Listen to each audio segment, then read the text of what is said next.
Assalamualaikum warahmatullahi wabarakatuh. Nama saya M. Fauzan Nustiansyah, 180330061, Manajemen Teknologi Budidaya. Di sini saya akan membahas tentang manajemen kelayakan usaha budidaya perikanan. Garis besar, konsep kelayakan usaha budidaya perikanan, studi kelayakan teknik, dan kelayakan ekonomi. Konsep kelayakan usaha, prinsip ekonomi, melakukan usaha dengan modal seminimal mungkin untuk mendapatkan keuntungan yang sebesar-besarnya.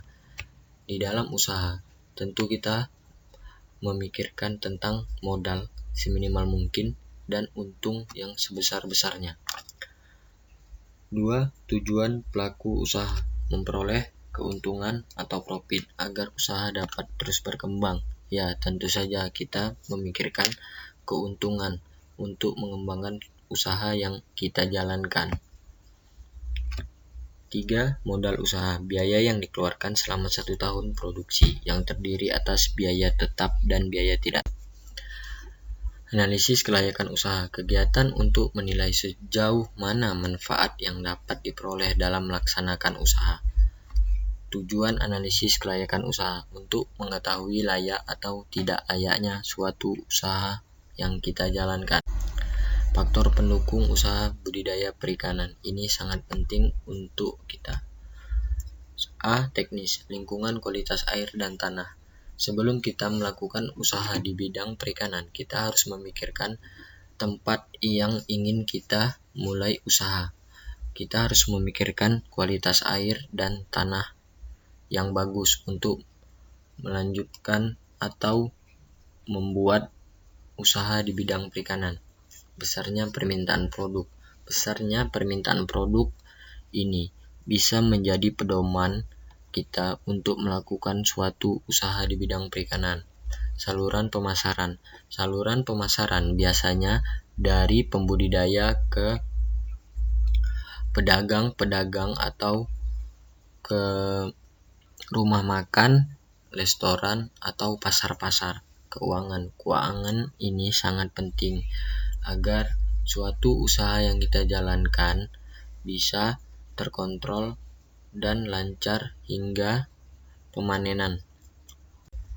Faktor penghambat usaha budidaya perikanan, produktivitas rendah, kualitas dan kuantitas bibit yang rendah, belum terlaksananya praktek cara pembenihan ikan yang baik dan cara budidaya ikan yang baik, tingginya harga pakan, rendahnya penanganan penyakit, distribusi dan pasar, keterbatasan informasi teknologi dan pasar, menurunnya kualitas ikan saat pengangkutan, variasi harga jual di pasar. Studi kelayakan teknis. Studi kelayakan teknis merupakan analisis yang menilai kelayakan aspek lingkungan dari usaha tersebut dalam usaha budidaya perikanan. Kualitas air, kualitas tanah, metode budidaya, kecanggihan peralatan, pengendalian penyakit, dan kondisi.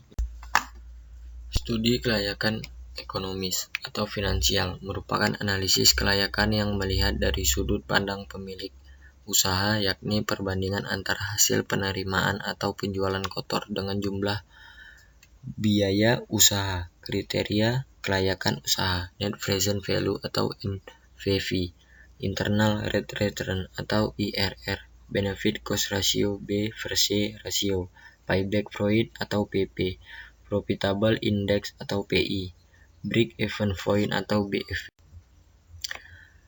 A. Net Present Value merupakan gambaran besarnya manfaat bersih tambahan yang diterima usaha pada akhir periode jangka hidup usaha tersebut. Layak jika NPV lebih besar dari 0, tidak layak jika NPV lebih kecil dari 0. B. Internal Rate of Return atau IRR merupakan ukuran efisiensi penggunaan modal dengan cara membandingkan nilai IRR dengan suku bunga. Layak jika IRR sama dengan suku bunga, tidak layak jika IRR lebih kecil dari suku bunga. C.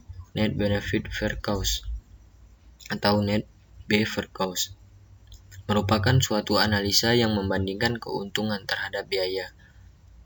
Layak jika B per C sama dengan 1, tidak layak jika B per C lebih kecil dari 1. Break Even Point atau BEP, Jumlah pendapatan sama dengan jumlah biaya produksi atau keuntungan sama dengan 0. Terdapat BEP harga dan BEP produksi. BEP harga sama dengan TC per TP. BEP produksi sama dengan TC per P. TC total biaya, TP total produksi, P harga jual.